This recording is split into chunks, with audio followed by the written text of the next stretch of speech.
पूर्ति की देवी। पूर्ति की देवी अनगिनत सोने और अनाज का स्रोत है। पृथ्वी उसकी कोख है।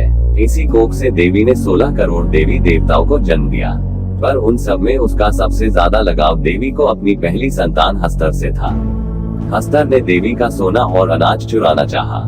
सोना तो हस्तर ने पा लिया, पर जब वो अनाज की तरफ बढ़ा बाकी सभी देवताओं ने उस पे हमला कर दिया।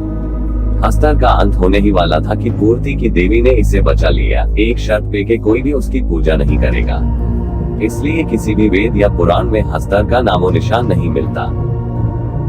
पर कहीं युग बीतने के बाद किसी इंसान ने तुम्बाद में हस्तर का मंदिर बना दिया, और तभी से तुम्बाद पे सभी देवी देवताओं का प्रकोप बारिश बन के बरस रहा है। 1918 का समय। तुम्बाद में आज भी बारिश हो रही है, और एक औरत एक हवेली में वहां के जमींदार सरकार को यौन सेवाएं देने पहुंचती है, ताकि बदले में वो उसे हवेली में रखे हस्तर की मूर्ति में लगा सोने का सिक्का दे दे। वो सिक्के की मांग करती है, पर सरकार उसे सब्र करने के लिए कहता है। वो सरकार से ये भी कहती है कि आज उसे जल्दी जाने दो, क्योंकि बुढ़िया जग गई तो आफत आ जाएगी। दूसरे तरफ इस औरत के 2 बच्चे दिखते हैं, विनायक और सदाशिव, जो घर के बाहर इंतजार कर रहे हैं और परेशान है कि माँ को देर हो गई तो बुढ़िया को खाना कौन खिलाएगा। इसलिए वो धीरज करके घर के अंदर जाते हैं, अनाज पकाते हैं और बुढ़िया को खिलाने वाले होते हैं, पर दोनों घबराए हुए होते हैं, क्योंकि आज से पहले उन्होंने कभी उसे खाना नहीं खिलाया। के इतने में उनकी माँ वहाँ पहुँचती है और बच्चे के हाथ से थाली छीनकर खुद घबराते हुए उसे देने बुढ़िया के कमरे में जाती है।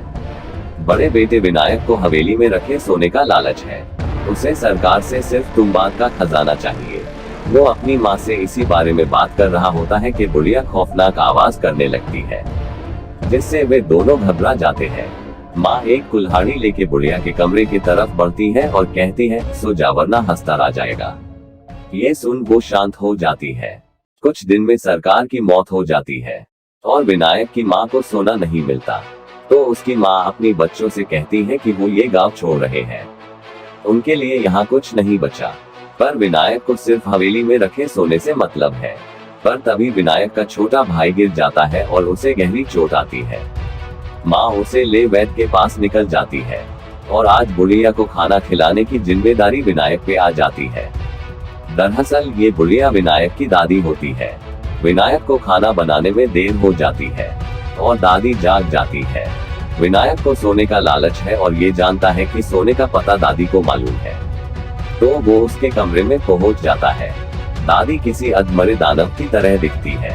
विनायक उसे पूछने लगता है कि सोना कहाँ छुपा रखा है, पर दादी उससे कहती है कि मुझे भूख लगी है, मुझे खाना खिला दो वरना मैं तुम्हें खा जाऊंगी।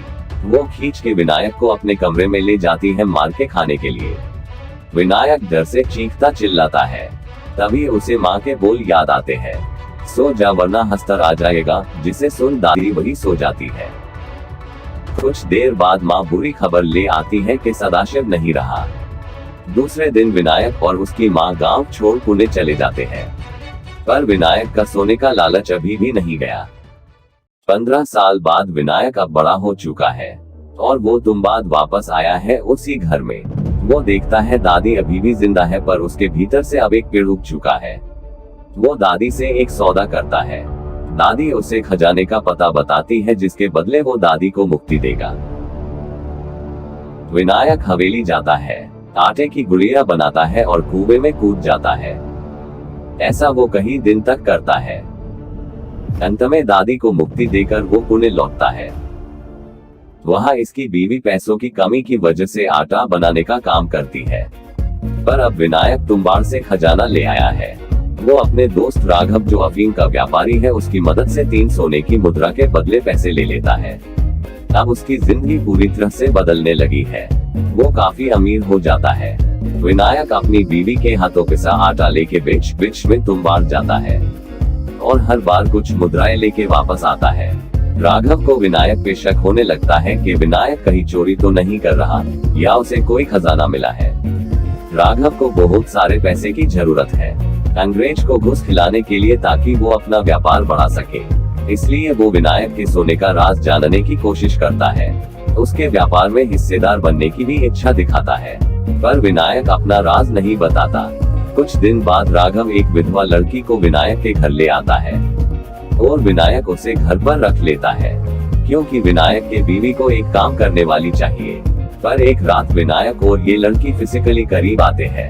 तब ये लड़की उसे ये कबूल करती है कि राघव ने उसे जानबूझकर यहाँ रखा है ताकि विनायक 2 दिन तक व्यस्त रहे और राघव तुंबाद में खजाने का पता लगा ले। ये सुनकर विनायक गुस्सा हो जाता है। दूसरी तरफ राघव तुंबाद की हवेली पर पहुँचता है। राघव हर जगह खजाना ढूंढता है। तभी विनायक वहाँ पहुँचता है और वो जानबूझकर सोने का रास्ता दिखाने के लिए कुएं में जाता है। कुछ देर बाद वापस भी आ जाता है। विनायक के वहाँ से चले जाने के बाद राघव कुएं में चला जाता है। वहाँ उसे एक सुरंग का रास्ता मिलता है जो देवी की कोख में जाता है। वहाँ उसे मिलता है एक डिब्बा जिसे जादू का चिराग समझ राघव उसे घिसने लगता है, पर कुछ नहीं होता। आखिरकार वो उसे खोल देता है और अंदर होती है आटे की गुड़िया। अचानक राघव पे एक दानव हमला करता है। कुछ देर बाद विनायक आता है और राघव को देखता है जो हस्तर के शाप के कारण एक ज़ॉम्बी बन चुका था। हस्तर ने उसे कोख की दीवार में गाड़ दिया था। विनायक मंत्र पढ़ते हुए आटे से अपने आसपास एक गोल रेखा बना लेता है और राघव को तड़पता देखकर बोलता है, सो जा राघव वरना हस्तर आ जाएगा। यानी दादी को भी हस्तर का ऐसा ही शाप लगा था। अब विनायक और एक आटे की गुड़िया निकालता है जिसे लेने हस्तर वहां आ जाता है, पर वो आटे के घेर को पार नहीं कर पाता क्योंकि हस्तर को सोना मिला था पर वो अनाज नहीं ले सकता। विनायक गुड़िया दूसरी तरफ फेंक देता है। पीछे पीछे हस्तर दौड़ता है और आटे की गुड़िया खाने में व्यस्त हो जाता है। मौके का फायदा उठाते हुए विनायक हस्तर की कमर पर लगी पोटली को खोल देता है जिसमें से कई सारे सोने की मुद्राएं निकलती है। इससे पहले के हस्तर का ध्यान हटे विनायक कुछ मुद्राएं जमा करके वापस निकलता है। जाते जाते वो लालटेन राघव पे फेंक देता है जिससे आग लगकर राघव को मुक्ति मिल जाती है। विनायक कुएं से बाहर निकल आता है। यही होता है विनायक का राज, सोने का खजाना। 14 साल बीत जाते हैं। विनायक अब बूढ़ा हो गया है। वो अब अय्याशी और नशे में धुन रहता है। घर पे लाई विधवा लड़की अब इसकी दूसरी बीवी बन चुकी है और इसके 3 बच्चे हैं, 2 बेटियां और 1 बेटा पांडुरंग। पांडु रोज रस्सी से चढ़ने उतरने की और मुद्रा जमा करने की तालीम करता है ताकि आगे जाकर वो विनायक की जगह ले सके। पर मुद्राएं आती कहां से थी ये सिर्फ विनायक जानता है। एक दिन विनायक पांडु को तुंबाद ले जाता है। जाते वक्त वो पांडु से पूछता है, तुम्हें अगर ऐसा श्राप मिला जिसमें तू अमर है और तुम्हें रोज बस खाना और सोना है तो क्या तुम वो श्राप लोगे? जिसपे पांडु कहता है, जरूर लूंगा। जिसपे विनायक कहता है, जिसके पास ये श्राप नहीं है वो इसे वरदान समझता है, पर जिसके पास है उसके लिए जिंदगी मौत से भी बदतर है। विनायक पांडु को देवी की कोख में ले जाता है। अब पांडु को भी पता था कि विनायक सोना लाता कहां से था।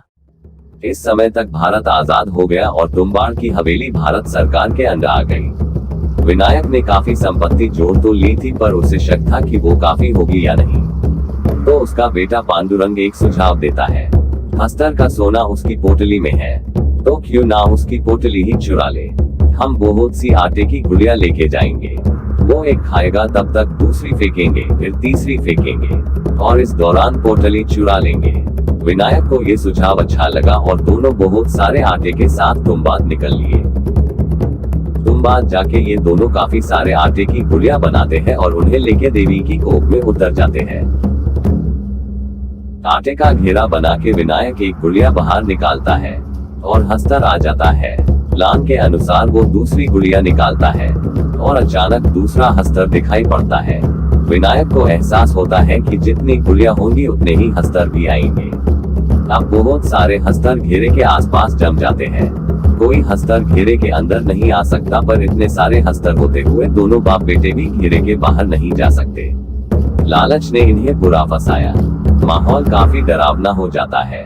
कुछ माचिस की तीलियों को पीछे छोड़ लालटेन तक बुझ जाती है। आखिरकार विनायक एक फैसला लेता है। वो सारी गुड़िया अपने शरीर पे बांध लेता है ताकि हस्तर का ध्यान अपनी ओर खींच सके और जब तक हस्तर विनायक को मारे तब तक पांडु कोख से बाहर निकल जाए। पांडु ये देख के रोने लगता है। विनायक को रोकता है पर विनायक नहीं सुनता। पांडु को बचाने के लिए वो अपनी बलि दे देता है। विनायक रस्सी से ऊपर चढ़ जाता है और कोख से बाहर निकल जाता है। पीछे पीछे सारे हस्तर दौड़ पड़ते हैं और पांडुरंग अब खतरे से बाहर होता है। पांडुरंग कोख से बाहर निकलता है, अपने बाप को ढूंढता है और देखता है विनायक एक ज़ॉम्बी में बदल गया है, ठीक दादी और राघव की तरह। विनायक पांडु से कहता है, ये लो हस्तर की पोटली, यही चाहिए थी ना तुम्हें। पांडु को एहसास होता है लालच की वजह से उसने अपने बाप को शापित कर दिया है। अपने बाप की बुरी हालत देखकर पांडु रोने लगता है और कहता है, सो जा बाबा वरना हस्तर आ जाएगा। आखिर में बिना वो पोटली लिए ही पांडु रोते हुए वहां से चला जाता है और कहानी यही खत्म हो जाती है।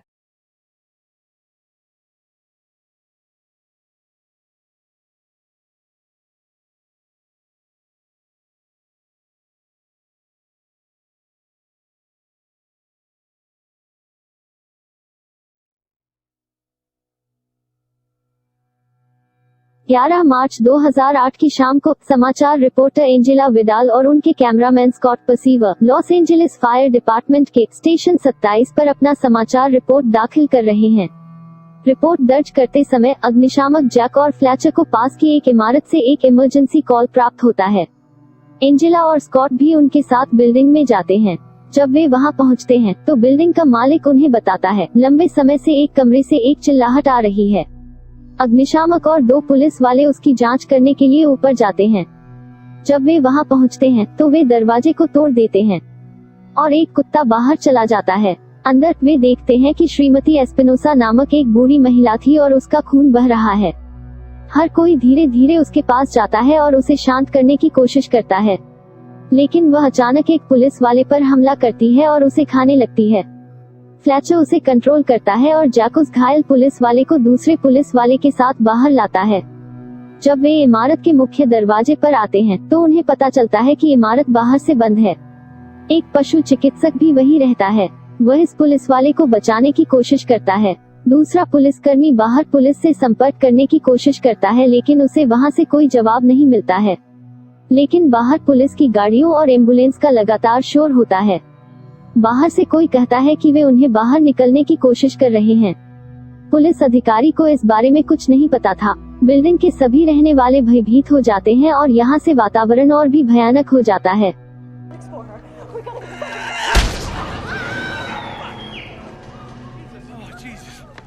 इस बीच फ्लैचर ऊंचाई से गिरता है। जैक और पुलिस जांच के लिए ऊपर जाते हैं। वे स्कॉट और एंजेला को रुकने के लिए कहते हैं, पर वो चुपके से श्रीमती एस्पिनोसा के कमरे में पहुंच जाते हैं।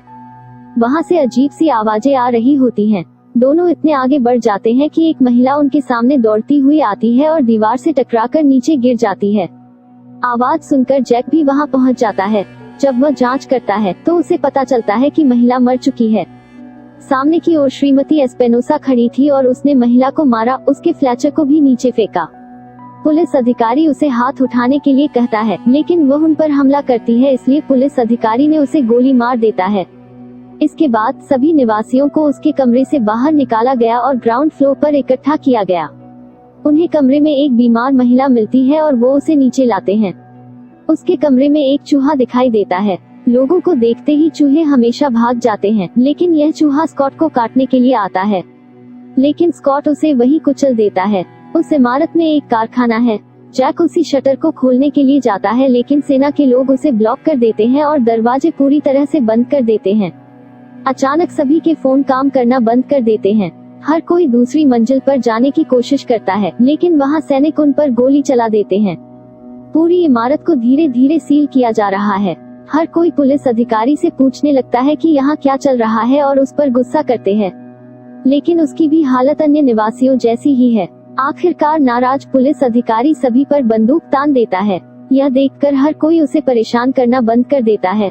थोड़ी देर बाद एंजेला ब्रायना नाम की एक छोटी लड़की का इंटरव्यू लेने लगती है। ब्रायना कहती है कि वह बीमार है और अपनी माँ के साथ रहती है।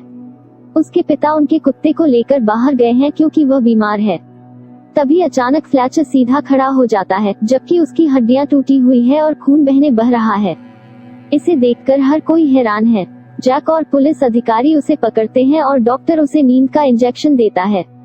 डॉक्टर सभी को बताता है कि इन सभी घायल लोगों में रेबीज के लक्षण हैं, लेकिन ये रेबीज से भयानक बीमारी है।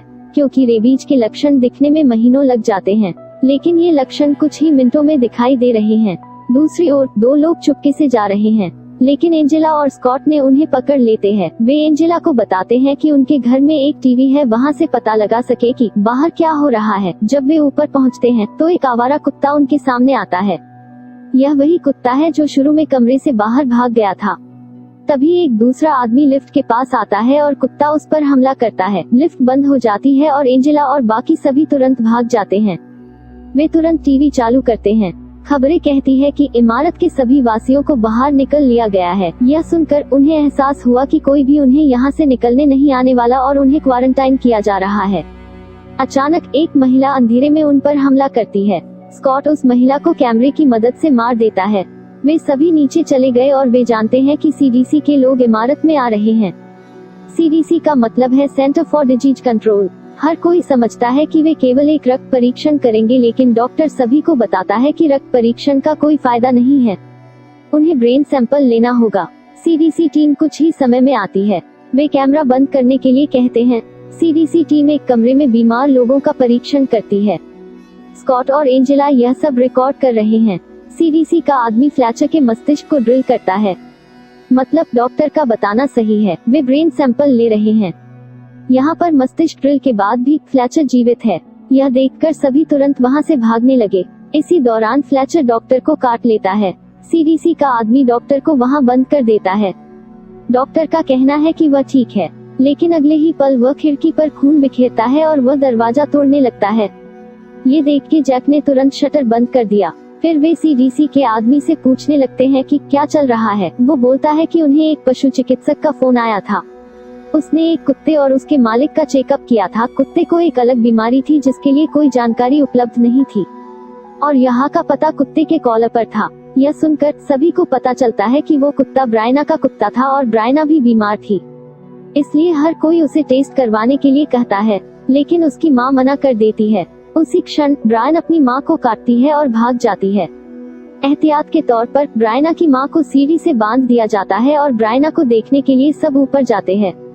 वे श्रीमती एस्पिनोसा के कमरे में पहुंचते हैं, लेकिन श्रीमती एस्पिनोसा वहां नहीं है। कोने में वे ब्रायना को खड़ा पाते हैं। वो पुलिस को काटती है क्योंकि वे उसके करीब जाने की कोशिश करते हैं। जैसे ही सभी लोग भागने वाले थे, श्रीमती एस्पिनोजा दिखती है। जैक उसे हथौड़े से मारता है और सभी भाग जाते हैं। इस पल तक संक्रमित लोग शटर तोड़कर ऊपर आने लगते हैं और आखिरकार वो सब खुद को ऊपर के कमरे में बंद कर लेते हैं। वहाँ उन्हें एक सीडीसी का आदमी मिला जिसे काट लिया गया था। जैक उसे वहीं रोक देता है। उनमें से एक लड़की के हाथों से खून बह रहा था क्योंकि उसे भी काट लिया गया था। यह देखकर एक आदमी खिड़की तोड़ता है और भागने की कोशिश करता है, लेकिन अचानक उसको सामने से कोई गोली मार देता है। आर्मी ने उस कमरे में गोलीबारी शुरू कर दी। किसी तरह छुपकर सभी ने अपनी जान बचाई। यहाँ बिल्डिंग का मालिक उन्हें बताता है कि हम सभी नाली के माध्यम से बाहर निकल सकते हैं, लेकिन पहले उसे कमरे से चाबी लेकर आना होगा। तभी सीडीसी का आदमी उसे पीछे से पकड़ लेता है और उसकी पत्नी उसे बचाने की कोशिश करती है, लेकिन वह लड़की उन पर हमला कर देती है। इसलिए जैक, स्कॉट और एंजेला चाबी खोजने के लिए भाग जाते हैं। उन्हें किसी भी तरह मालिक के कमरे में जाना था, इसलिए वे रास्ते में हर संक्रमित व्यक्ति को हथौड़े से मारते जाते हैं। अंत में एंजेला को चाबियों का गुच्छा मिलता है, लेकिन उसमें बहुत अधिक चाबियां हैं। वे सभी चाबियां उठाते हैं और नीचे जाने के लिए तैयार होते हैं, लेकिन जैसे ही जैक दरवाजा खोलता है, इमारत का मालिक जो अब संक्रमित है, जैक को पकड़ लेता है और उसे मार देता है। तभी सारे संक्रमित लोग नीचे से ऊपर आने लगते हैं। स्कॉट और एंजेला ऊपर दौड़ना शुरू कर देते हैं। वे एक बंद कमरे को ढूंढते हैं, किसी तरह चाबी ढूंढते हैं और अंदर आते हैं। जब वे अंदर आए तो उन्होंने देखा कि यह एक प्रयोगशाला है जहां चूहों पर प्रयोग किए जा रहे थे और आर्मगेडन नामक एक खतरनाक वायरस बनाया जा रहा था। जब वे ऊपर का दरवाजा खोलते हैं तो वहां अंधेरा होता है। स्कॉट अपने कैमरे से जांच करता है। उसने वहां कोई दिखता है जो कैमरा से टकराया और कैमरा लाइट बंद हो गई। स्कॉट तुरंत नाइट विजन को चालू करता है और उसे दिखता है विचित्र अवस्था में एक संक्रमित व्यक्ति उन्हें मारने के लिए वहां पहुंचा था। वह अंधेरे में वस्तुओं को पटकता है और स्कॉट और एंजेला को खोजने की कोशिश करता है। स्कॉट से हल्का शोर होता है और संक्रमित व्यक्ति स्कॉट को एक औजार से मारता है। इस वजह से कैमरा नीचे गिर जाता है।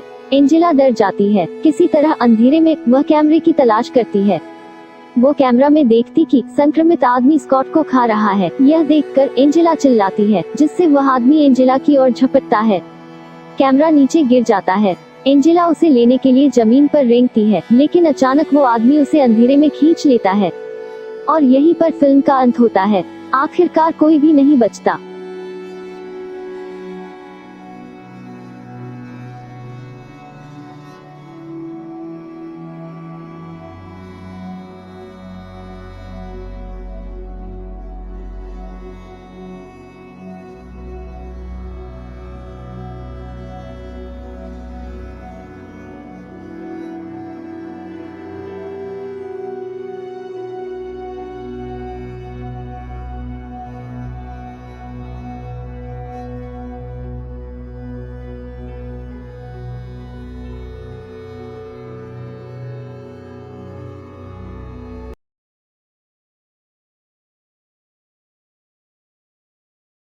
फिल्म फिलिक यूट्यूब चैनल पे आपका स्वागत है। अभी चैनल को सब्सक्राइब करके बेल आइकन दबा दीजिए ताकि आपसे अगली कोई वीडियो मिस ना हो। किसी नए रहने लायक ग्रह की खोज में अंतरिक्ष की छानबीन करते समय बायो इंजीनियरिंग संस्था लाइफ फाउंडेशन को एक ऐसे धूमकेतु का पता चलता है जिस पर सिम्बियोट जीव रहते हैं। यान के वैज्ञानिक इस सिम्बियोट के 4 नमूने लेकर पृथ्वी के लिए वापस निकलते हैं, लेकिन उन चारों में से एक भाग निकलता है और उन्हें ले जा रहे यान को मलेशिया में क्रैश कर देता है। लाइफ फाउंडेशन अन्य तीनों को पुनः प्राप्त करने में सफल रहती है और उन्हें सैन फ्रांसिस्को के अपने रिसर्च सेंटर में ले आती है, जहां फाउंडेशन के सीईओ कार्लटन ड्रेक को ये पता चलता है कि सिम्बियोट सांस लेने वाले किसी होस्ट के बिना जीवित नहीं रह सकते हैं और ये होस्ट अक्सर सिम्बियोसिस की इस प्रक्रिया को अस्वीकार कर देते हैं। दूसरी तरफ ड्रेक का इंटरव्यू लेने के लिए चुने गए पत्रकार एडी ब्रॉक को एक खुफिया दस्तावेज दिख जाता है, जो कि फाउंडेशन की वकील और उसकी मंगेतर एनी बीइंग को एक मुकदमे में लाइफ फाउंडेशन की रक्षा करने के लिए दिया गया था। दस्तावेज के आधार पर एडी ड्रेक से मनुष्यों पर उनके परीक्षणों के बारे में सवाल करता है, जिसके वजह से एडी और बीइंग दोनों को अपनी अपनी नौकरियां से हाथ धोना पड़ता है। इस घटना के बाद बीइंग एडी ब्रॉक से ब्रेकअप कर लेती है। 6 महीने बाद ड्रेक सिम्बियोसिस के एक्सपेरिमेंट सक्सेसफुल करने के करीब आ रहा है। ड्रेक के वैज्ञानिकों में से एक डोरा स्केर्थ एडी से संपर्क करती है। स्केर्थ ड्रेक के तरीकों से असहमत हैं और उसे बेनकाब करने में एडी की मदद करना चाहती है। वह एडी को सबूत खोजने के लिए रिसर्च सेंटर में घुसने के लिए मदद करती है, जहां उसे पता चलता है कि उसकी दोस्त में से एक मारिया नाम की एक बेघर महिला पर ड्रेक सिम्बायोसिस के परीक्षण कर रहा है। एडी मारिया को बचाने की कोशिश करता है, लेकिन सिम्बियोट के प्रभाव में वह एडी पर हमला कर देती है और इस प्रक्रिया में सिम्बियोट एडी के शरीर में ट्रांसफर हो जाता है और मारिया वही मर जाती है। एडी वहां से भाग निकलता है, लेकिन उसके शरीर और बिहेवियर में जल्द ही अजीब बदलाव दिखने लगते हैं। मदद के लिए वो वेंग के पास पहुंचता है। वेंग का नया boyfriend doctor Dan Lewis Eddie की जांच करता है और उसके शरीर में सिम्बियोट के होने की खोज करता है। दूसरी तरफ विश्वासघात करने के अपराध में ड्रेक आखिरी बचे सिम्बियोट को स्कार्थ पर छोड़ देता है, जो अंततः मर जाता है। अब एडी के अंदर बचा सिम्बियोट अपनी प्रजाति का एकमात्र जीवित नमूना बच जाता है। ड्रेक एडी से सिम्बियोट को वापस हासिल करने के लिए गुंडे भेजता है, लेकिन सिम्बियोट एडी के शरीर पर हावी हो जाता है और उसे एक मॉन्स्टर में बदल देता है, जो उन सभी गुंडों से लड़ता है। गुंडों से पीछा छुड़ाने के बाद शहर के बाहर सिम्बियोट एडी से बात करता है और अपना नाम वेनम बताता है। यह एडी को यह भी बताता है कि सिम्बियोज नई दुनिया की तलाश में है, जहां वो वहां रहने वाले जीवों को पकड़कर खा सकते हैं। वेनम सिम्बियोट्स के इस लक्ष्य को प्राप्त करने में मदद करने पर एडी को जिंदा छोड़ने की ऑफर करता है। एडी उसे इंसानों को न मारने के लिए मनाने की कोशिश करता है और एडी अब सिम्बियोट की शक्तियों से एक सुपरह्यूमन बन चुका है। एडी ड्रेक के अपराधों के सबूतों को जमा करने के लिए अपने पुराने ऑफिस में घुस जाता है, लेकिन बाहर निकलने पर वह सॉर्ट के ऑफिसर से घिर जाता है और उनसे बचने के लिए एक बार फिर से वेनम में बदल जाता है। वेंग इस ट्रांसफॉर्मेशन को देख लेती है और एडी को लुइस के ऑफिस में ले जाती है, जहां वे एडी को दिखाते हैं कि कैसे सिम्बियोट धीरे धीरे उसके इंटरनल ऑर्गन्स को खराब कर रहा है। पर सिम्बियोट का दावा है कि यह उनकी सिम्बियोसिस का हिस्सा है और सभी अंग फिर से डेवलप किए जा सकते हैं। एडी नोटिस करता है कि सिम्बियो की 2 कमजोरी है, आग और ऊंची आवाज, इसलिए एडी एक एमआरआई मशीन का उपयोग करता है ताकि सिम्बियोट को तब तक कमजोर कर सके जब तक कि वे दोनों अलग न हो जाएं। वेनम से अलग होते ही ड्रेक के गुंडे उसे पकड़ लेते हैं। इस बीच चौथा सिम्बियोट रायट एक शरीर से दूसरे तक होते हुए मलेशिया से सैन फ्रांसिस्को तक आ पहुंचता है। यह ड्रेक के साथ सिम्बियोसिस कर लेता है ताकि लाइफ फाउंडेशन की मदद से वो बाकी सिम्बियोट्स इकट्ठा कर उन्हें पृथ्वी पर ला सके। ड्रेक के गुंडों से एडी को छुड़ाने के लिए वेंग न चाहते हुए भी वेनम के साथ सिम्बियोसिस करती है। जब एडी और वैनम फिर से एक होते हैं तो वैनम कहता है कि वो अब पृथ्वी को बचाने के लिए तैयार है। दरअसल जब कोई सिम्बियोट इंसान से बॉन्ड बनाता है तो उस इंसान के अच्छे बुरे विचार भी सिम्बियोट पर प्रभाव डालते हैं। एडी के अच्छे विचार वैनम से अच्छा काम करवा रहे हैं। वही रायट और ड्रेक दोनों बुरे विचारों के होने कारण वो इंसानों को सिम्बियोट्स का भोजन बनाना चाहते हैं। एडी और वैनम बीन की मदद से रायट और ड्रेक को रोकने के लिए निकल पड़ते हैं। एडी, वैनम, रायट और ड्रेक चारों में घमासान लड़ाई होती है। कैसे तैसे वैनम यान को रोकने में सफल रहता है, जिसके बाद उसमें विस्फोट हो जाता है, जिससे रायट और ड्रेक दोनों की मृत्यु हो जाती है। विस्फोट से एडी को बचाने की कोशिश में वैनम की भी मौत हो जाती है। वेन को लगता है कि एडी अब नॉर्मल है, हालांकि वैनम अभी भी एडी के शरीर में जिंदा था और वे दोनों ये बात दुनिया से छुपाकर अपराधियों की हत्या करके शहर की रक्षा कर रहे होते हैं। आशा करते हैं आपको वीडियो अच्छी लगी होगी। वीडियो को लाइक और शेयर जरूर कीजिए। ऐसे और वीडियोस के लिए चैनल को सब्सक्राइब कीजिए और वीडियो को पूरा देखने के लिए धन्यवाद।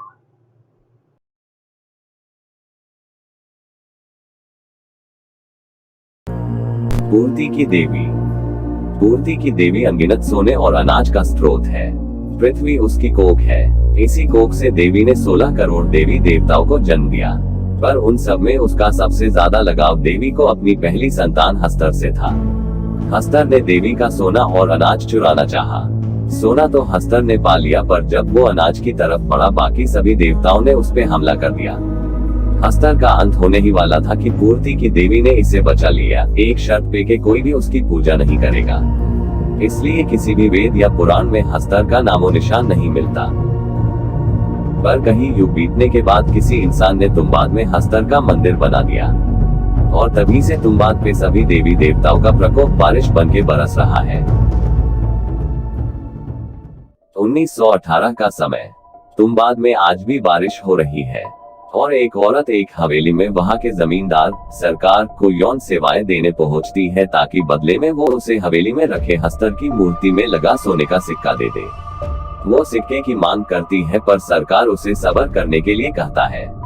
वो सरकार से ये भी कहती है कि आज उसे जल्दी जाने दो, क्योंकि बुढ़िया जग गई तो आफत आ जाएगी। दूसरे तरफ इस औरत के 2 बच्चे दिखते हैं, विनायक और सदाशिव, जो घर के बाहर इंतजार कर रहे हैं और परेशान है कि माँ को देर हो गई तो बुढ़िया को खाना कौन खिलाएगा। इसलिए वो धीरज करके घर के अंदर जाते हैं, अनाज पकाते हैं और बुढ़िया को खिलाने वाले होते हैं, पर दोनों घबराए हुए होते हैं क्योंकि आज से पहले उन्होंने कभी उसे खाना नहीं खिलाया। के इतने में उनकी माँ वहाँ पहुँचती है और बच्चे के हाथ से थाली छीनकर खुद घबराते हुए उसे देने बुढ़िया के कमरे में जाती है। बड़े बेटे विनायक को हवेली में रखे सोने का लालच है। उसे सरकार से सिर्फ तुम्बाद का खजाना चाहिए। वो अपनी माँ से इसी बारे में बात कर रहा होता है कि बुढ़िया खौफनाक आवाज करने लगती है, जिससे वे दोनों घबरा जाते हैं। माँ एक कुल्हाड़ी लेके बुढ़िया के कमरे की तरफ बढ़ती है और कहती है, सो जा वरना हस्तर आ जाएगा। ये सुन वो शांत हो जाती है। कुछ दिन में सरकार की मौत हो जाती है और विनायक की माँ को सोना नहीं मिलता, तो उसकी माँ अपनी बच्चों से कहती है कि वो ये गांव छोड़ रहे हैं, उनके लिए यहाँ कुछ नहीं बचा। पर विनायक को सिर्फ हवेली में रखे सोने से मतलब है। पर तभी विनायक का छोटा भाई गिर जाता है और उसे गहरी चोट आती है। माँ उसे ले वैद्य के पास निकल जाती है और आज बुढ़िया को खाना खिलाने की जिम्मेदारी विनायक पे आ जाती है। दरअसल ये बुढ़िया विनायक की दादी होती है। विनायक को खाना बनाने में देर हो जाती है और दादी जाग जाती है। विनायक को सोने का लालच है और ये जानता है कि सोने का पता दादी को मालूम है, तो वो उसके कमरे में पहुंच जाता है। दादी किसी अधमरे दानव की तरह दिखती है।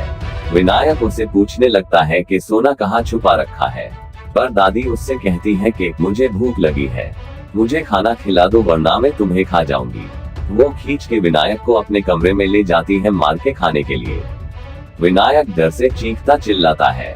तभी उसे माँ के बोल याद आते हैं, सो जा वरना हस्तर आ जाएगा, जिसे सुन दादी वही सो जाती है। कुछ देर बाद माँ बुरी खबर ले आती है कि सदाशिव नहीं रहा। दूसरे दिन विनायक और उसकी माँ गांव छोड़ पुणे चले जाते हैं, पर विनायक का सोने का लालच अभी भी नहीं गया। 15 साल बाद विनायक अब बड़ा हो चुका है और वो तुम्बाद वापस आया है उसी घर में। वो देखता है दादी अभी भी जिंदा है, पर उसके भीतर से अब एक पेड़ उग चुका है। वो दादी से एक सौदा करता है। दादी उसे खजाने का पता बताती है जिसके बदले वो दादी को मुक्ति देगा। विनायक हवेली जाता है, आटे की गुड़िया बनाता है और कुएं में कूद जाता है। ऐसा वो कई दिन तक करता है। अंत में दादी को मुक्ति देकर वो पुणे लौटता है। वहां इसकी बीवी पैसों की कमी की वजह से आटा बनाने का काम करती है, पर अब विनायक तुम्बाड़ से खजाना ले आया है। वो अपने दोस्त राघव जो अफीम का व्यापारी है उसकी मदद से 3 सोने की मुद्रा के बदले पैसे ले लेता है। अब उसकी जिंदगी पूरी तरह से बदलने लगी है। वो काफी अमीर हो जाता है। विनायक अपनी बीवी के हाथों पिसा आटा लेके बीच बीच में तुम्बाड़ जाता है और हर बार कुछ मुद्राएं लेके वापस आता है। राघव को विनायक पे शक होने लगता है कि विनायक कहीं चोरी तो नहीं कर रहा या उसे कोई खजाना मिला है। राघव को बहुत सारे पैसे की जरूरत है अंग्रेज को घूस खिलाने के लिए ताकि वो अपना व्यापार बढ़ा सके। इसलिए वो विनायक के सोने का राज जानने की कोशिश करता है। उसके व्यापार में हिस्सेदार बनने की भी इच्छा दिखाता है, पर विनायक अपना राज नहीं बताता। कुछ दिन बाद राघव एक विधवा लड़की को विनायक के घर ले आता है और विनायक उसे घर पर रख लेता है क्योंकि विनायक के बीवी को एक काम करने वाली चाहिए। पर एक रात विनायक और ये लड़की फिजिकली करीब आते हैं। तब ये लड़की उसे ये कबूल करती है कि राघव ने उसे जानबूझकर यहाँ रखा है ताकि विनायक 2 दिन तक व्यस्त रहे और राघव तुम्बाड़ में खजाने का पता लगा ले। ये सुनकर विनायक गुस्सा हो जाता है। दूसरी तरफ राघव तुम्बाड़ की हवेली पर पहुँचता है। राघव हर जगह खजाना ढूंढता है। तभी विनायक वहाँ पहुँचता है और वो जानबूझकर सोने का रास्ता दिखाने के लिए कुएं में जाता है। कुछ देर बाद वापस भी आ जाता है। विनायक के वहां से चले जाने के बाद राघव कुएं में चला जाता है। वहां उसे एक सुरंग का रास्ता मिलता है जो देवी की कोख में जाता है। वहां उसे मिलता है एक डिब्बा जिसे जादू का चिराग समझ राघव उसे घिसने लगता है, पर कुछ नहीं होता। आखिरकार वो उसे खोल देता है और अंदर होती है आटे की गुड़िया। अचानक राघव पे एक दानव हमला करता है। कुछ देर बाद विनायक आता है और राघव को देखता है जो हस्तर के शाप के कारण एक ज़ॉम्बी बन चुका था। हस्तर ने उसे कोख की दीवार में गाड़ दिया था। विनायक मंत्र पढ़ते हुए आटे से अपने आसपास एक गोल रेखा बना लेता है और राघव को तड़पता देखकर बोलता है, सो जा राघव वरना हस्तर आ जाएगा। यानी दादी को भी हस्तर का ऐसा ही शाप लगा था। अब विनायक और एक आटे की गुड़िया निकालता है जिसे लेने हस्तर वहां आ जाता है, पर वो आटे के घेर को पार नहीं कर पाता क्योंकि हस्तर को सोना मिला था पर वो अनाज नहीं ले सकता। विनायक गुड़िया दूसरी तरफ फेंक देता है। पीछे पीछे हस्तर दौड़ता है और आटे की गुड़िया खाने में व्यस्त हो जाता है। मौके का फायदा उठाते हुए विनायक हस्तर की कमर पर लगी पोटली को खोल देता है जिसमें से कई सारे सोने की मुद्राएं निकलती है। इससे पहले के हस्तर का ध्यान हटे विनायक कुछ मुद्राएं जमा करके वापस निकलता है। जाते जाते वो लालटेन राघव पे फेंक देता है जिससे आग लगकर राघव को मुक्ति मिल जाती है। विनायक कुएं से बाहर निकल आता है। यही होता है विनायक का राज, सोने का खजाना। 14 साल बीत जाते हैं। विनायक अब बूढ़ा हो गया है। वो अब अय्याशी और नशे में धुन रहता है। घर पे लाई विधवा लड़की अब इसकी दूसरी बीवी बन चुकी है और इसके 3 बच्चे हैं, 2 बेटियां और 1 बेटा पांडुरंग। पांडु रोज रस्सी से चढ़ने उतरने की और मुद्रा जमा करने की तालीम करता है ताकि आगे जाकर वो विनायक की जगह ले सके, पर मुद्राएं आती कहां से थी ये सिर्फ विनायक जानता है। एक दिन विनायक पांडु को तुम्बाड़ ले जाता है। जाते वक्त वो पांडु से पूछता है, तुम्हें अगर ऐसा श्राप मिला जिसमें तू अमर है और तुम्हें रोज बस खाना और सोना है तो क्या तुम वो श्राप लोगे? जिसपे पांडु कहता है, जरूर लूंगा। जिसपे विनायक कहता है, जिसके पास ये श्राप नहीं है वो इसे वरदान समझता है, पर जिसके पास है उसके लिए जिंदगी मौत से भी बदतर है। विनायक पांडु को देवी की कोख में ले जाता है। अब पांडु को भी पता था कि विनायक सोना लाता कहां से था।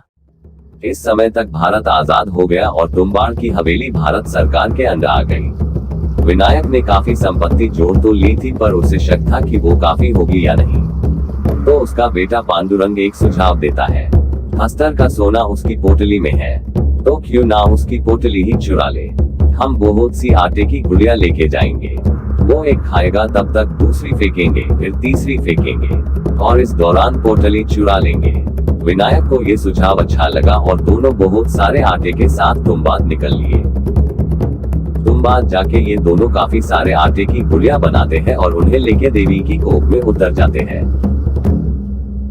आटे का घेरा बना के विनायक एक गुड़िया बाहर निकालता है और हस्तर आ जाता है। प्लान के अनुसार वो दूसरी गुड़िया निकालता है और अचानक दूसरा हस्तर दिखाई पड़ता है। विनायक को एहसास होता है कि जितनी गुड़िया होंगी उतने ही हस्तर भी आएंगे। अब बहुत सारे हस्तर घेरे के आसपास जम जाते हैं। कोई हस्तर घेरे के अंदर नहीं आ सकता, पर इतने सारे हस्तर होते हुए दोनों बाप बेटे भी घेरे के बाहर नहीं जा सकते। लालच ने इन्हें बुरा फंसाया। माहौल काफी डरावना हो जाता है। कुछ माचिस की तीलियों को पीछे छोड़ लालटेन तक बुझ जाती है। आखिरकार विनायक एक फैसला लेता है। वो सारी गुड़िया अपने शरीर पे बांध लेता है ताकि हस्तर का ध्यान अपनी ओर खींच सके, और जब तक हस्तर विनायक को मारे तब तक पांडु कोख से बाहर निकल जाए। पांडु ये देख के रोने लगता है। विनायक को रोकता है, पर विनायक नहीं सुनता। पांडु को बचाने के लिए वो अपनी बलि दे देता है। विनायक रस्सी से ऊपर चढ़ जाता है और कोख से बाहर निकल जाता है। पीछे पीछे सारे हस्तर दौड़ पड़ते हैं और पांडुरंग अब खतरे से बाहर होता है। पांडुरंग कोख से बाहर निकलता है, अपने बाप को ढूंढता है और देखता है विनायक एक ज़ॉम्बी में बदल गया है, ठीक दादी और राघव की तरह। विनायक पांडु से कहता है, ये लो हस्तर की पोटली, यही चाहिए थी ना तुम्हें। पांडु को एहसास होता है लालच की वजह से उसने अपने बाप को शापित कर दिया है। अपने बाप की बुरी हालत देखकर पांडु रोने लगता है और कहता है, सो जा बाबा वरना हस्तर आ जाएगा। आखिर में बिना वो पोटली लिए ही पांडु रोते हुए वहां से चला जाता है और कहानी यही खत्म हो जाती है।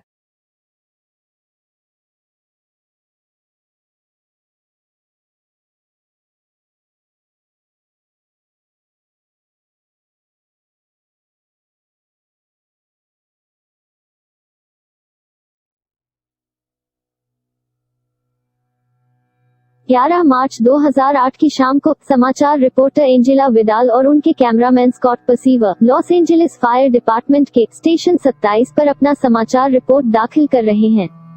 रिपोर्ट दर्ज करते समय अग्निशामक जैक और फ्लैचर को पास की एक इमारत से एक इमरजेंसी कॉल प्राप्त होता है।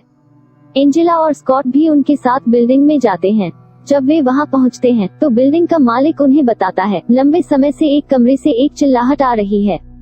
अग्निशामक और 2 पुलिस वाले उसकी जांच करने के लिए ऊपर जाते हैं। जब वे वहां पहुंचते हैं तो वे दरवाजे को तोड़ देते हैं और एक कुत्ता बाहर चला जाता है। अंदर वे देखते हैं कि श्रीमती एस्पिनोसा नामक एक बूढ़ी महिला थी और उसका खून बह रहा है। हर कोई धीरे धीरे उसके पास जाता है और उसे शांत करने की कोशिश करता है, लेकिन वह अचानक एक पुलिस वाले पर हमला करती है और उसे खाने लगती है। फ्लैचर उसे कंट्रोल करता है और जैक उस घायल पुलिस वाले को दूसरे पुलिस वाले के साथ बाहर लाता है।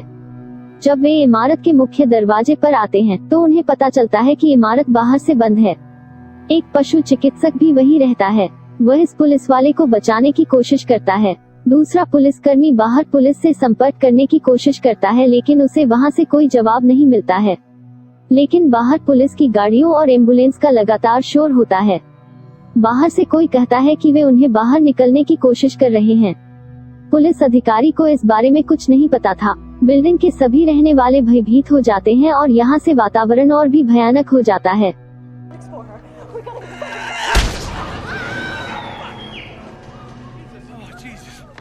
इस बीच फ्लैचर ऊंचाई से गिरता है। जैक और पुलिस जांच के लिए ऊपर जाते हैं। वे स्कॉट और एंजेला को रुकने के लिए कहते हैं, पर वो चुपके से श्रीमती एस्पिनोसा के कमरे में पहुंच जाते हैं। वहां से अजीब सी आवाजें आ रही होती हैं। दोनों इतने आगे बढ़ जाते हैं कि एक महिला उनके सामने दौड़ती हुई आती है और दीवार से टकराकर नीचे गिर जाती है।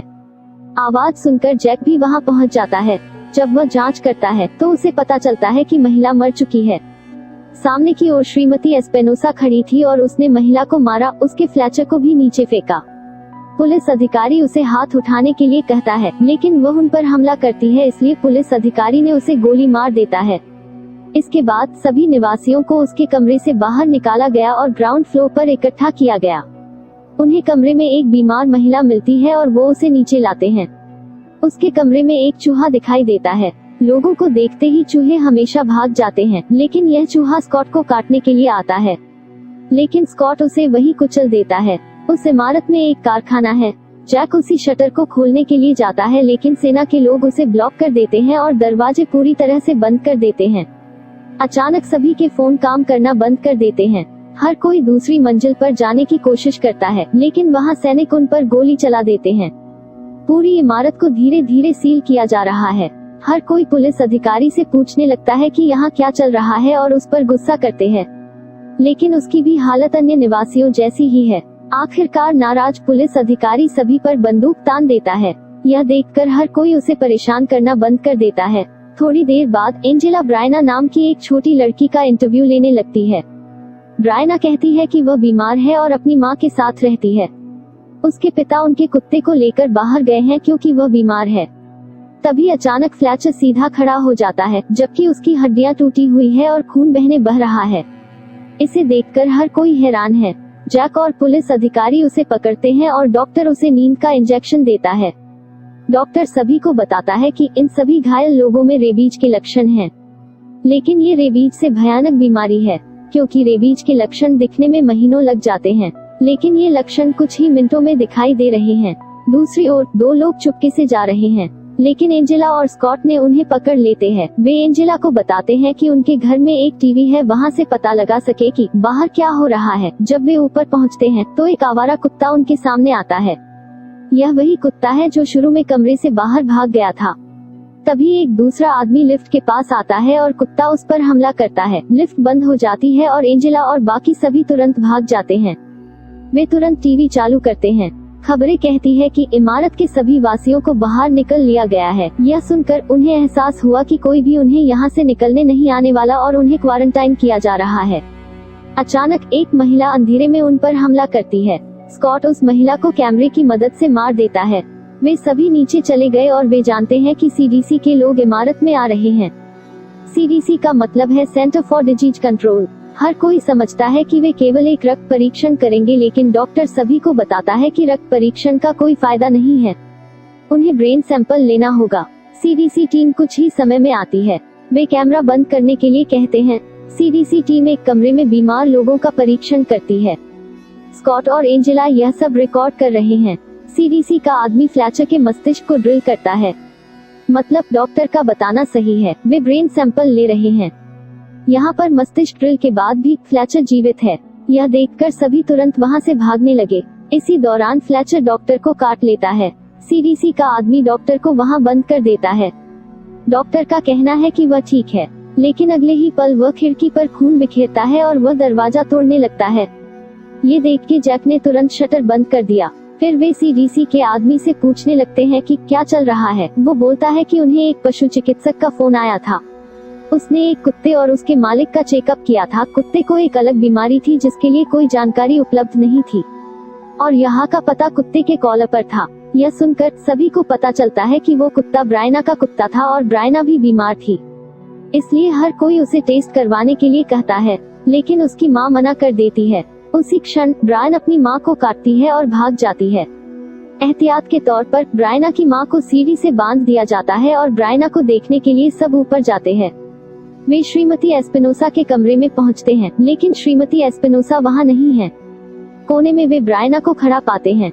वो पुलिस को काटती है क्योंकि वे उसके करीब जाने की कोशिश करते हैं। जैसे ही सभी लोग भागने वाले थे, श्रीमती एस्पिनोजा दिखती है। जैक उसे हथौड़े से मारता है और सभी भाग जाते हैं। इस पल तक संक्रमित लोग शटर तोड़कर ऊपर आने लगते हैं और आखिरकार वो सब खुद को ऊपर के कमरे में बंद कर लेते हैं। वहाँ उन्हें एक सीडीसी का आदमी मिला जिसे काट लिया गया था। जैक उसे वहीं रोक देता है। उनमें से एक लड़की के हाथों से खून बह रहा था क्योंकि उसे भी काट लिया गया था। यह देखकर एक आदमी खिड़की तोड़ता है और भागने की कोशिश करता है, लेकिन अचानक उसको सामने से कोई गोली मार देता है। आर्मी ने उस कमरे में गोलीबारी शुरू कर दी। किसी तरह छुपकर सभी ने अपनी जान बचाई। यहाँ बिल्डिंग का मालिक उन्हें बताता है कि हम सभी नाली के माध्यम से बाहर निकल सकते हैं, लेकिन पहले उसे कमरे से चाबी लेकर आना होगा। तभी सीडीसी का आदमी उसे पीछे से पकड़ लेता है और उसकी पत्नी उसे बचाने की कोशिश करती है, लेकिन वह लड़की उन पर हमला कर देती है। इसलिए जैक, स्कॉट और एंजेला चाबी खोजने के लिए भाग जाते हैं। उन्हें किसी भी तरह मालिक के कमरे में जाना था, इसलिए वे रास्ते में हर संक्रमित व्यक्ति को हथौड़े से मारते जाते हैं। अंत में एंजेला को चाबियों का गुच्छा मिलता है, लेकिन उसमें बहुत अधिक चाबियां हैं। वे सभी चाबियां उठाते हैं और नीचे जाने के लिए तैयार होते हैं, लेकिन जैसे ही जैक दरवाजा खोलता है, इमारत का मालिक, जो अब संक्रमित है, जैक को पकड़ लेता है और उसे मार देता है। तभी सारे संक्रमित लोग नीचे से ऊपर आने लगते हैं। स्कॉट और एंजेला ऊपर दौड़ना शुरू कर देते हैं। वे एक बंद कमरे को ढूंढते हैं, किसी तरह चाबी ढूंढते हैं और अंदर आते हैं। जब वे अंदर आए तो उन्होंने देखा कि यह एक प्रयोगशाला है जहां चूहों पर प्रयोग किए जा रहे थे और आर्मगेडन नामक एक खतरनाक वायरस बनाया जा रहा था। जब वे ऊपर का दरवाजा खोलते हैं तो वहां अंधेरा होता है। स्कॉट अपने कैमरे से जांच करता है। उसने वहां कोई दिखता है जो कैमरा से टकराया और कैमरा लाइट बंद हो गई। स्कॉट तुरंत नाइट विजन को चालू करता है और उसे दिखता है विचित्र अवस्था में एक संक्रमित व्यक्ति उन्हें मारने के लिए वहां पहुंचा था। वह अंधेरे में वस्तुओं को पटकता है और स्कॉट और एंजेला को खोजने की कोशिश करता है। स्कॉट से हल्का शोर होता है और संक्रमित व्यक्ति स्कॉट को एक औजार से मारता है। इस वजह से कैमरा नीचे गिर जाता है। एंजेला डर जाती है। किसी तरह अंधेरे में वह कैमरे की तलाश करती है। वो कैमरा में देखती कि संक्रमित आदमी स्कॉट को खा रहा है। यह देखकर एंजेला चिल्लाती है, जिससे वह आदमी एंजेला की ओर झपटता है। कैमरा नीचे गिर जाता है। एंजेला उसे लेने के लिए जमीन पर रेंगती है, लेकिन अचानक वो आदमी उसे अंधेरे में खींच लेता है और यहीं पर फिल्म का अंत होता है। आखिरकार कोई भी नहीं बचता।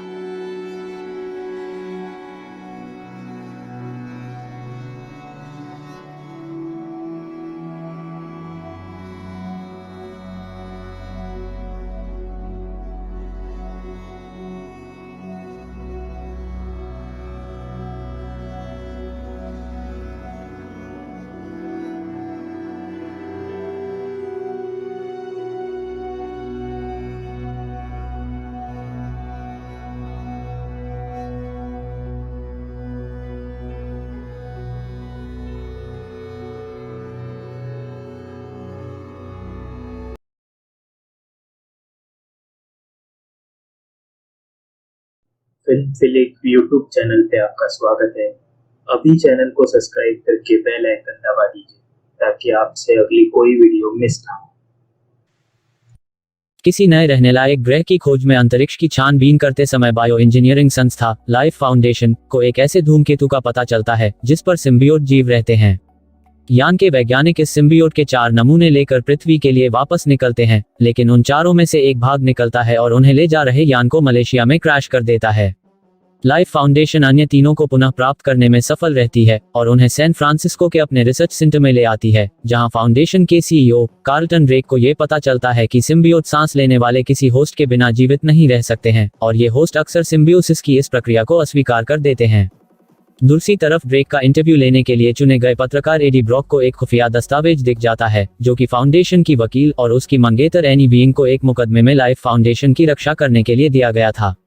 दस्तावेज के आधार पर एडी ड्रेक से मनुष्यों पर उनके परीक्षणों के बारे में सवाल करता है, जिसके वजह से एडी और बीइंग दोनों को अपनी अपनी नौकरियां से हाथ धोना पड़ता है। इस घटना के बाद बीइंग एडी ब्रॉक से ब्रेकअप कर लेती है। 6 महीने बाद ड्रेक सिम्बियोसिस के एक्सपेरिमेंट सक्सेसफुल करने के करीब आ रहा है। ड्रेक के वैज्ञानिकों में से एक, डोरा स्केर्थ, एडी से संपर्क करती है। स्केर्थ ड्रेक के तरीकों से असहमत है और उसे बेनकाब करने में एडी की मदद करना चाहती है। वह एडी को सबूत खोजने के लिए रिसर्च सेंटर में घुसने के लिए मदद करती है, जहां उसे पता चलता है कि उसकी दोस्त में से एक, मारिया नाम की एक बेघर महिला पर ड्रेक सिम्बायोसिस के परीक्षण कर रहा है। एडी मारिया को बचाने की कोशिश करता है, लेकिन सिम्बियोट के प्रभाव में वह एडी पर हमला कर देती है और इस प्रक्रिया में सिम्बियोट एडी के शरीर में ट्रांसफर हो जाता है और मारिया वही मर जाती है। एडी वहां से भाग निकलता है, लेकिन उसके शरीर और बिहेवियर में जल्द ही अजीब बदलाव दिखने लगते हैं। मदद के लिए वो वेंग के पास पहुंचता है। वेंग का नया boyfriend doctor Dan Lewis Eddie की जांच करता है और उसके शरीर में सिम्बियोट के होने की खोज करता है। दूसरी तरफ विश्वासघात करने के अपराध में ड्रेक आखिरी बचे सिम्बियोट को स्कार्थ पर छोड़ देता है, जो अंततः मर जाता है। अब एडी के अंदर बचा सिम्बियोट अपनी प्रजाति का एकमात्र जीवित नमूना बच जाता है। ड्रेक एडी से सिम्बियोट को वापस हासिल करने के लिए गुंडे भेजता है, लेकिन सिम्बियोट एडी के शरीर पर हावी हो जाता है और उसे एक मॉन्स्टर में बदल देता है, जो उन सभी गुंडों से लड़ता है। गुंडों से पीछा छुड़ाने के बाद शहर के बाहर सिम्बियोट एडी से बात करता है और अपना नाम वेनम बताता है। यह एडी को यह भी बताता है कि सिम्बियोज नई दुनिया की तलाश में है, जहां वो वहां रहने वाले जीवों को पकड़कर खा सकते हैं। वेनम सिम्बियोट्स के इस लक्ष्य को प्राप्त करने में मदद करने पर एडी को जिंदा छोड़ने की ऑफर करता है। एडी उसे इंसानों को न मारने के लिए मनाने की कोशिश करता है और एडी अब सिम्बियोट की शक्तियों से एक सुपरह्यूमन बन चुका है। एडी ड्रेक के अपराधों के सबूतों को जमा करने के लिए अपने पुराने ऑफिस में घुस जाता है, लेकिन बाहर निकलने पर वह सॉर्ट के ऑफिसर्स से घिर जाता है और उनसे बचने के लिए एक बार फिर से वेनम में बदल जाता है। वेंग इस ट्रांसफॉर्मेशन को देख लेती है और एडी को लुइस के ऑफिस में ले जाती है, जहां वे एडी को दिखाते हैं कि कैसे सिम्बियोट धीरे धीरे उसके इंटरनल ऑर्गन्स को खराब कर रहा है। पर सिम्बियोट का दावा है कि यह उनकी सिम्बियोसिस का हिस्सा है और सभी अंग फिर से डेवलप किए जा सकते हैं। एडी नोटिस करता है कि सिम्बियो की दो कमजोरी है, आग और ऊंची आवाज, इसलिए एडी एक एमआरआई मशीन का उपयोग करता है ताकि सिम्बियोट को तब तक कमजोर कर सके जब तक कि वे दोनों अलग न हो जाएं। वेनम से अलग होते ही ड्रेक के गुंडे उसे पकड़ लेते हैं। इस बीच चौथा सिम्बियोट रायट एक शरीर से दूसरे तक होते हुए मलेशिया से सैन फ्रांसिस्को तक आ पहुंचता है। यह ड्रेक के साथ सिम्बियोसिस कर लेता है ताकि लाइफ फाउंडेशन की मदद से वो बाकी सिम्बियोट्स इकट्ठा कर उन्हें पृथ्वी पर ला सके। ड्रेक के गुंडों से एडी को छुड़ाने के लिए वेंग न चाहते हुए भी वेनम के साथ सिम्बियोसिस करती है। जब एडी और वेनम फिर से एक होते हैं तो वेनम कहता है कि वो अब पृथ्वी को बचाने के लिए तैयार है। दरअसल जब कोई सिम्बियोट इंसान से बॉन्ड बनाता है तो उस इंसान के अच्छे बुरे विचार भी सिम्बियोट पर प्रभाव डालते हैं। एडी के अच्छे विचार वेनम से अच्छा काम करवा रहे हैं। वही रायट और ड्रेक दोनों बुरे विचारों के होने कारण वो इंसानों को सिम्बियोट्स का भोजन बनाना चाहते हैं। एडी और वेनम बीन की मदद से रायट और ड्रेक को रोकने के लिए निकल पड़ते हैं। एडी, वेनम, रायट और ड्रेक चारों में घमासान लड़ाई होती है। कैसे तैसे वेनम यान को रोकने में सफल रहता है, जिसके बाद उसमें विस्फोट हो जाता है जिससे रायट और ड्रेक दोनों की मृत्यु हो जाती है। विस्फोट से एडी को बचाने की कोशिश में वेनम की भी मौत हो जाती है। वेंग को लगता है कि एडी अब नॉर्मल है, हालांकि वेनम अभी भी एडी के शरीर में जिंदा था और वे दोनों ये बात दुनिया से छुपाकर अपराधियों की हत्या करके शहर की रक्षा कर रहे होते हैं। आशा करते हैं आपको वीडियो अच्छी लगी होगी। वीडियो को लाइक और शेयर जरूर कीजिए। ऐसे और वीडियोस के लिए चैनल को सब्सक्राइब कीजिए और वीडियो को पूरा देखने के लिए धन्यवाद।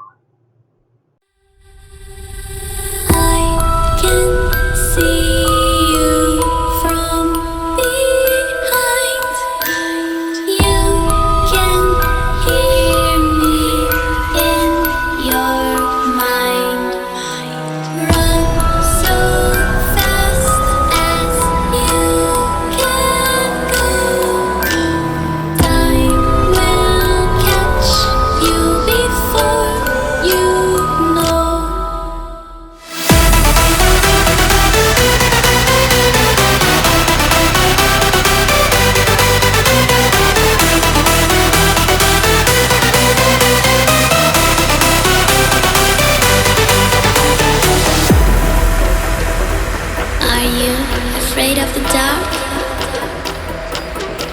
Are you scared? You know, I am you.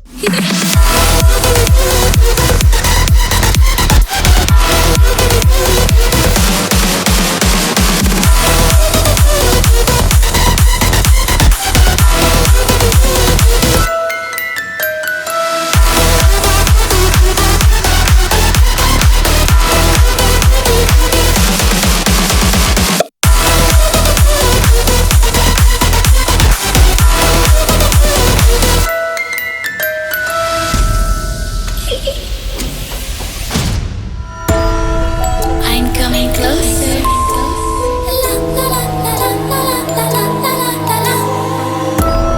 I will catch you. The time it goes tick tock, tick tock, tick tock.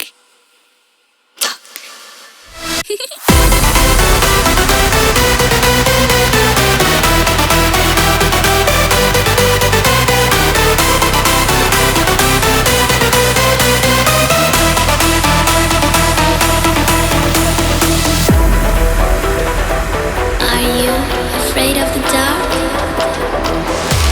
Are you